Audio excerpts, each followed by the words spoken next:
Hey everybody, Eagle Run 23 here. What you are looking at here is the aftermath of a 308 Winchester AR10 build. So we finally hooked up with our buddy Evan and we got ourselves a gun. Well, mostly. While I get this cleaned up after the video, make sure you hit eaglerun23.com. There is a Linktree link that's pinned there in the comments. You can head over there, make sure you get signed up for the giveaway. I'll tell you more about that later. While you're there, you can check out some of the deals and some of the links to our sponsors and the companies that we've been working with on a couple of projects. As many of you are aware, the AR10 can be a complicated project to jump into. It can especially catch you off guard when you think you've got some experience because you've built a couple of AR-15s and you think you got it figured out. There's quite a few things that are different, and I'm going to refer you back to a video that I did a couple of weeks ago. If I can find it, I'll pin it in the comments, but you can definitely find it on my channel. And that is where we took a lower parts kit from an AR-15 and an AR-10 and we just compared them.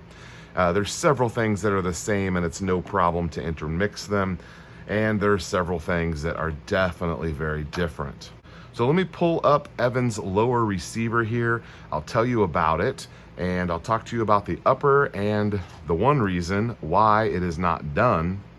And then at the end of the video, I have a special project release for you. I've got a couple of details put together. I'm still missing a couple of details, but I think I can go ahead and announce this project. So he chose an Aero Precision, really nice lower. This is a run-of-the-mill Aero Precision. He picked it up as a stripped lower and we got to work on it. And let's start with the grip. This is from BCM. We did a stock parts kit with the springs and everything. I believe it was from AR Stoner. It was an old one that I had that I donated to him. He paid for the lower receiver, and between all the other parts I'm going to show you, they were either donated by you as subscribers or there's some leftovers that I had just in my parts kit. So the first two upgrades, we went with the Strike Industries. They call this the EBC Extended Bolt Catch. It's a big piece and it is a major upgrade from the stock one. That little paddle on there where it's really more of just a button versus this large paddle. Nice upgrade. I wanted him to have that and I had an extra one. And then these pins here that I'm pushing in, we went ahead and upgraded the plain button and went with the Strike Industries.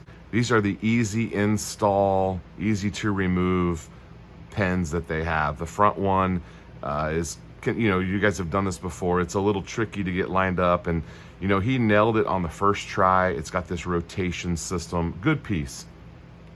We also went with an extended button.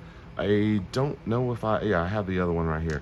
We went with this extended mag release button, and it's about twice as big as the stock one, and that's pretty handy on these 308s because they can be a little small with just a little bit of movement. So I went ahead and got him the big one. I've got one more for me coming soon. Stay to the end of the video, I'll tell you where that's going.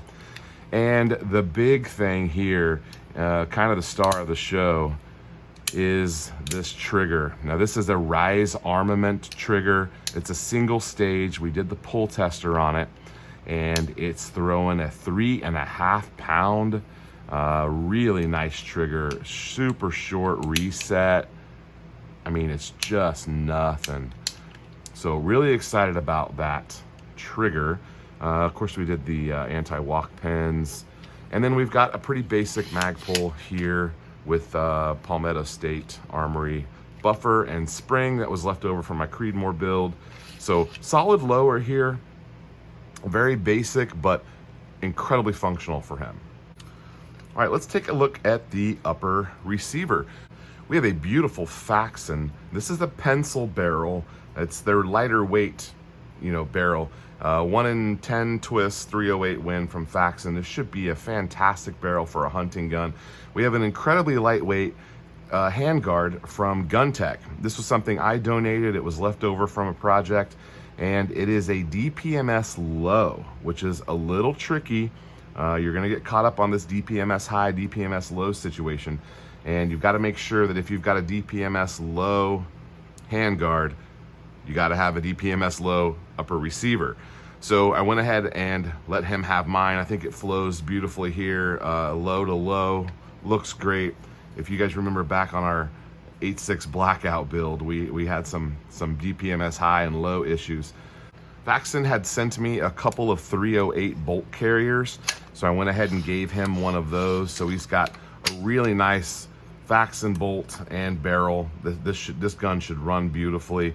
Taught him how to do all of the stuff, you know, with installing the port, and we torqued the barrel, all of those things. The only issue we ran into is because this handguard, it's one of those that indexes, and that's how it attaches the handguard to the barrel nut, and you're never gonna get these screws.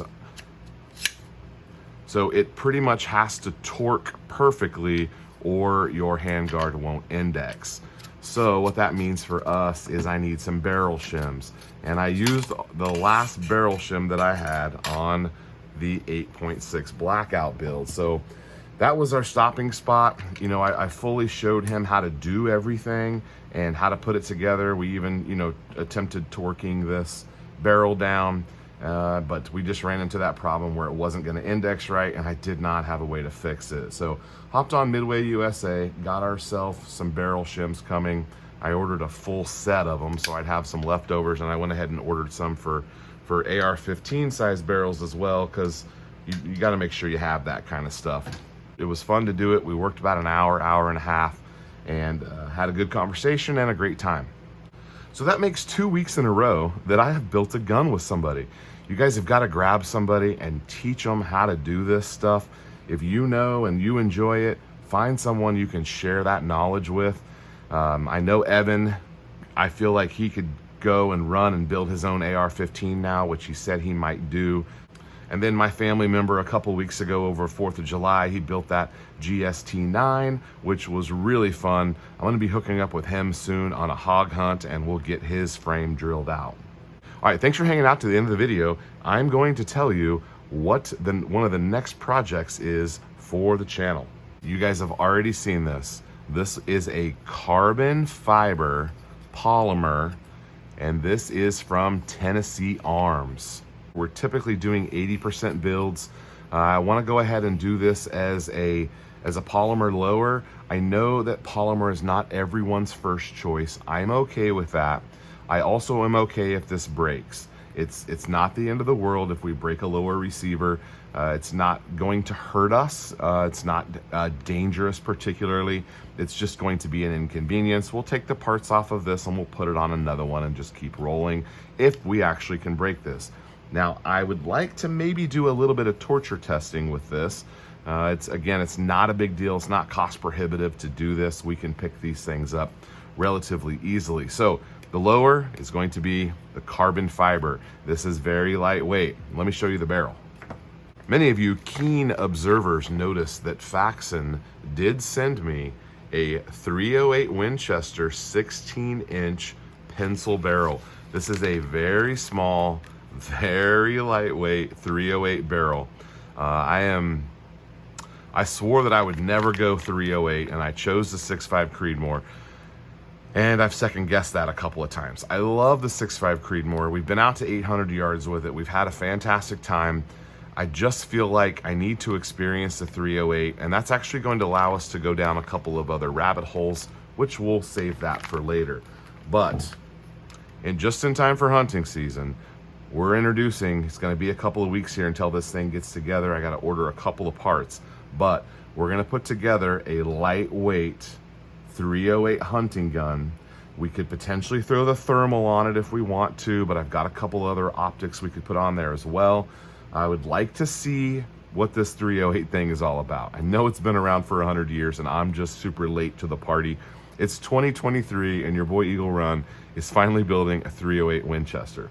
So I'm pretty excited about that. I went to the store today. I've already got 4 boxes of ammo, and that'll be what we test with.